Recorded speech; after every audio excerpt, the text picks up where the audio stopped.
Hi everybody. Today I'm going to be talking about the Adlerian concept, idiographic orientation. And so I picked this tenet because I believe it's absolutely crucial to use it as therapists, and I think that we can actually do quite a bit of harm to our clients if we don't view them through this lens.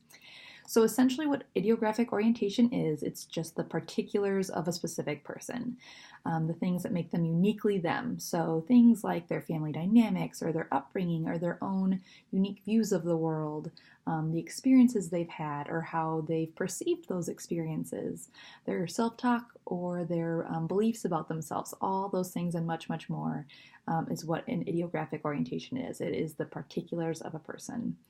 And so instead of looking at people through the general law, we want to look at them through this concept of idiographic orientation. And so the general law is what puts them in a ballpark, while their idiosyncrasies is what distinguishes them from everyone else in that same ballpark. So essentially, we can label people and we can put them in a group, in a ballpark. That people who are like this tend to be like that, and so we put them in a ballpark. But even within a ballpark, everyone has their own unique parts of them. So in even ballparks, quote unquote ballparks, there is no two people who are the exact same. And so if we think about this in terms of mental health, if I can try to clarify this a little bit more, it's really important to consider this when we're looking at diagnoses. And so a diagnosis is essentially putting someone in a ballpark.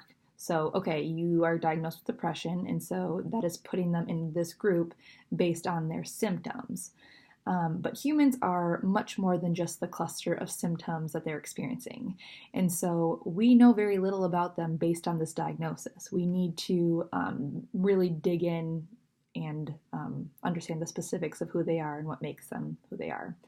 And so in my own practice, I have found that diagnosing is beneficial for sure in terms of helping us determine a treatment plan. And I can also see and have also seen how diagnosing can actually negatively impact someone if it's not used carefully. And so, for example, I've had clients who have gotten diagnoses of like depression or whatnot.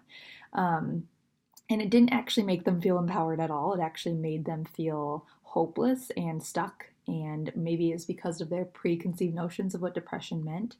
But basically, they just turned into having this mentality of like, this is just how my life's going to be. What's the point of even fighting? I'm just a depressed person.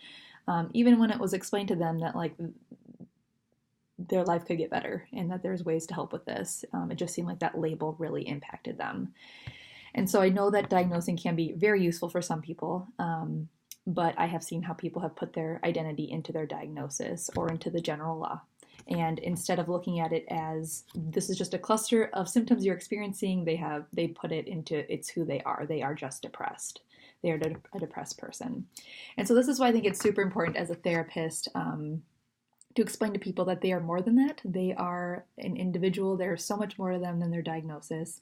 And when we really get to know them by asking questions and by being good therapists, we can help them see that their diagnosis is not who they are. And that is why idiographic orientation is so important. It helps them see that too.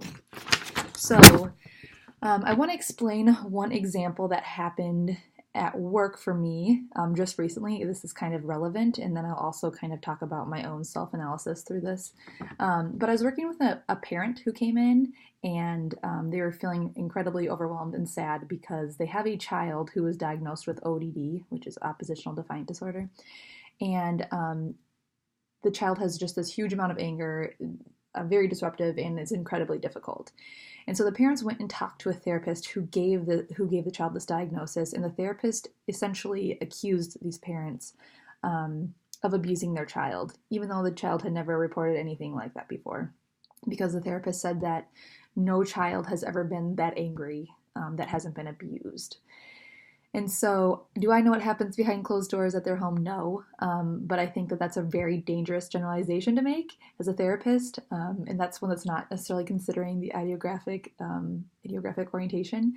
And so from my knowledge, what I do know is that the child, from the reports, has never been abused. The child has never reported that either.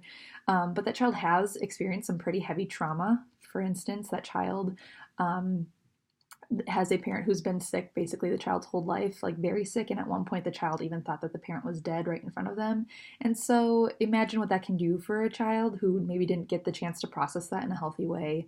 That kind of trauma can absolutely play a role in these symptoms that the child's experiencing now. And so it would be a really important thing for a therapist to go through all that and know all that information before they just generalize that the child just had to have been abused. And so, similarly, in my own self-analysis, as I was thinking about how that relates to me, a similar thing actually happened to me when I was younger. In high school, I really struggled with an eating disorder, and I was in treatment and had many therapists throughout the course of a few years. And I remember one therapist in particular asking my parents if anyone had ever sexually abused me, and like really convinced that somebody had. And so my parents were totally freaked out, and they were racking their brain and, asking me like, what happened? Did anyone do anything to you? I never was sexually abused, but the therapist was convinced that because of my diagnosis and my presenting issues and my symptoms that I had been.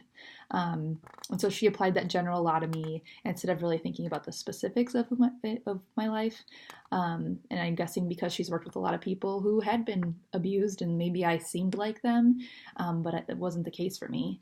And so this, again, can be really dangerous assumptions to make. And so luckily I was able to change therapists and worked with one who was really able to help and really listen to me before assuming things.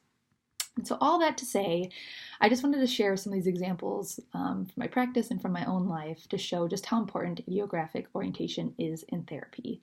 It is the therapist's duty to look at a client through this lens in order to give them the most effective treatment as possible, because without knowing the specifics of a person, we can actually do more harm than good. Again, the generalizations can be really harmful. And so on top of that, by doing the work of really getting to know them, that is very therapeutic in itself, because we are showing the client that they're heard, that they're cared for, and that we're not just going to generalize them, that we really do want to know what makes them who they are. And that in itself can be so good for the therapeutic relationship.